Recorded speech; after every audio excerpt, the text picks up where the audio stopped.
Ei, bem-vindos ao meu primeiro vídeo. Neste primeiro vídeo eu vou fazer algo que tenciono fazer sempre que surgir a oportunidade. E isso é entrevistar jovens ciclistas. O jovem talento que hoje vou entrevistar é bastante único, pois é o único ciclista britânico no pelotão português. Já descobriram quem é? Se não, eu vou dar-vos tempo para pensar.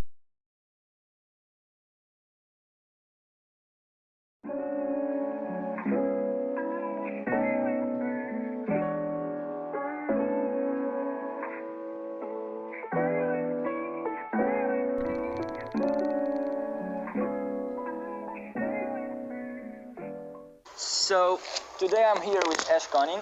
Ash is a British rider.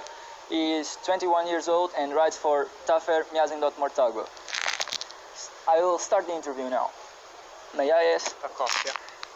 First of all, when did you start cycling? I think I learned to ride a bike when I was around 3 or 4, and then I got my first road bike when I was 7 or 8 years old. I think it was when I was 8 years old. And of course it was nothing crazy, just a very basic bike, but I would always ride on the weekends with my dad. And then when I got to 13, I got my first good road bike. It was a giant Defy, and I had that one, and I used to do some races and did more races when I was 13, and then ever since then I've been racing, and here we are today. And how old were you when you decided, I want to be a pro, I want this to be my life? I think when I was 12, in 2012, when I saw the Olympics in London, and with Bradley Wiggins winning the Tour de France, and Matt Cavendish, he was in the World Champions jersey that year, so it was a very good year for British cycling, and it was a big motivation for me. But even before then, when I was watching Cavendish when he was with HTC High Road, and he was winning all the stages, and amazing seeing the British guys at the top of the sport, and that for me, that was the moment I was like, these guys are really cool. I want to be one of them. And I want to be like those guys, yeah, for sure. When you're racing in the UK, what was the race you enjoyed the most?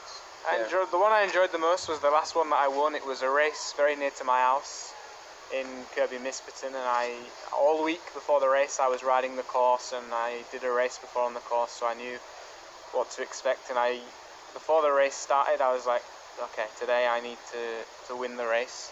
And I start the race and I feel good, and then I attacked alone with, I think, 25k to the finish, and I won by like 30 seconds or something. And it was good for me because of the confidence, was a lot of confidence from that race, and I was very happy to win, obviously. But I said to myself that I wanted to win, and I knew what I needed to do, and then I won, so it was a good race for me, many good memories, yeah. Racing back then in the UK, what's the result you value the most?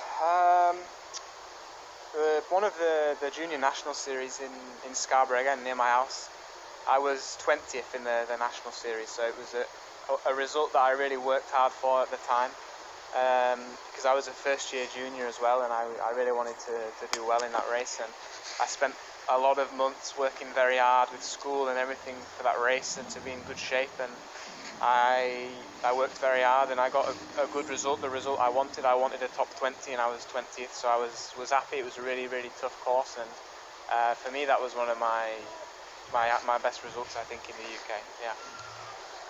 The moment came when you arrived to Portugal. Was it your decision? No, it was a decision of my parents. They moved here for work, and I thought, okay, I can go for maybe 1 year and see if I can race. And I raced for 1 year in 2019 with Almodovar, and then I signed a professional contract at the end of 2019 with Mortágua, and here we are today. But no, it was not my decision. For me, I knew nothing about Portugal. I'd never visited Portugal, and the same with my family. And we moved here, and everything was very new, and it was a scary experience, but it was one of the best decisions as a family that we've made ever, I think, for sure. And I'm very happy to be here in Portugal. Okay. You already climbed the Ventoux once. Yeah. Can you describe it, please? And what other mythical mountain would you absolutely love to climb? Ventoux is very tough.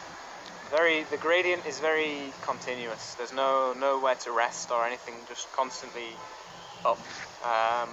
and it's very hot as well. In the first part to Chalet Reynard, it's very sheltered in the trees, and then you get to past Chalet Reynard and into the top parts with just the rocks, and it's really, really hot and windy, hence the name Ventoux. But some days, if there's no wind, it can be 30 degrees at the bottom and 30 degrees at the top, and other days, if there's wind, it can be 10 degrees at the top and very, very cold. So it's another world, really. And another mountain I'd like to do would be the Zoncolan in Italy. It's a crazy, crazy climb. When you see those guys do it in the Giro, it's crazy. So for me, it would be the Zoncolan, yeah. Getting to the present now, Ash. You are in Mortágua structure since 2020. From the races you got to race here in Portugal, what was the one you enjoyed the most and the one that you think suits you the most? It would be the Classica Viana do Castelo that we did in June. When I saw the profile for the race, I knew it would be a race that suited me, and then we did the race, and I didn't really know what to expect. It was the first edition of the race, so none of the guys knew who would go well and who would have good legs. But I went there in some pretty good shape, and it was a tough race. The first 80k we were fighting for position, because when we got to the bottom of the climb, everybody wanted to be near the front, and we had a good race as a team, and we pushed hard on the climb, and me, Rui and Tiago made the front split, and it was a good race. And for me, I was really comfortable in that race. The cobbles and the gravel suited me, and it was a little bit wet and cold as well, so it suited me compared to some of the Portuguese guys, because when the weather is really hot and dry, it doesn't suit me. I'm still British at heart, so the colder weather and the wetter weather will always be more favourable for me. But yeah, for me it was the Classica Viana do Castelo. Yeah. Okay. COVID brought very tough times to everyone, cycling world included, and even though the international races were mostly rescheduled, the national calendar got a clear cut, and there were no races, no opportunities to develop. How did you deal with all those mental challenges, and was your mental rock support? It was a tough time for everybody, and for me it was obviously very tough as well. And in the first few months of lockdown in March and April and May 2020, it was really tough mentally, because we didn't have a goal, and nothing was sure. And we had weekly video calls as a team, and every week it was the same stories.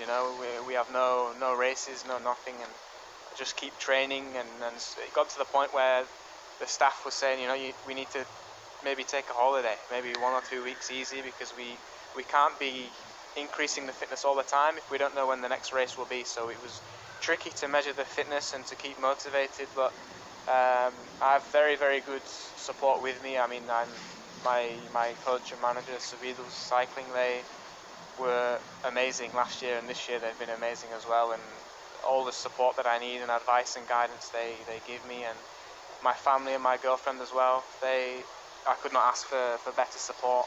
They're just really, really incredible, and it's good to have support from everybody, and of course the team and the sponsors. This year we've had some really good support, and it was tough, but now it's good. And this year we managed to do some more races. Me not so much, but it's things out of my control, but it's good, and I've learned to adapt. And COVID has made me mentally and physically stronger, and I think the same can be said for a lot of people. It's really tough times, but we have to learn to adapt and survive, I guess. And overcome, yeah. Now, I'll take this chance to ask you, having raced in the UK and here in Portugal, what do you think are the biggest differences, and what do you think each country should change to develop its cycling? Well, I think generally Portugal does things much, much better than the UK.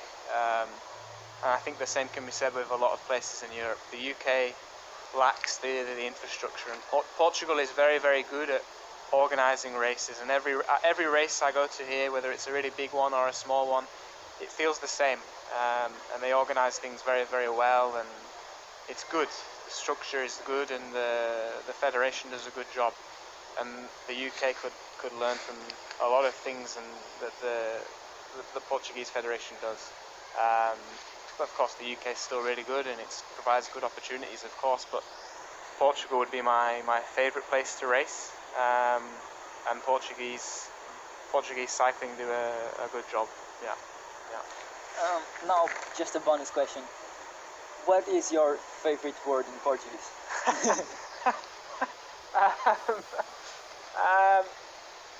I'll keep it PG. I don't want to use any swear words. I know a lot of bad Portuguese words, but it would be a word that I use very often when I go to the cafes would be galão. So I like a galão when I go to the cafe and a pastel de nata. But for me, it's all food based.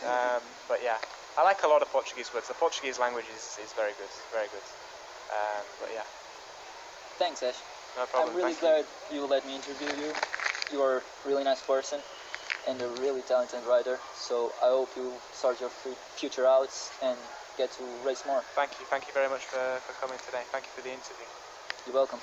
Now stay tuned for the rest of the video and I'll see you soon. And subscribe. Subscribe.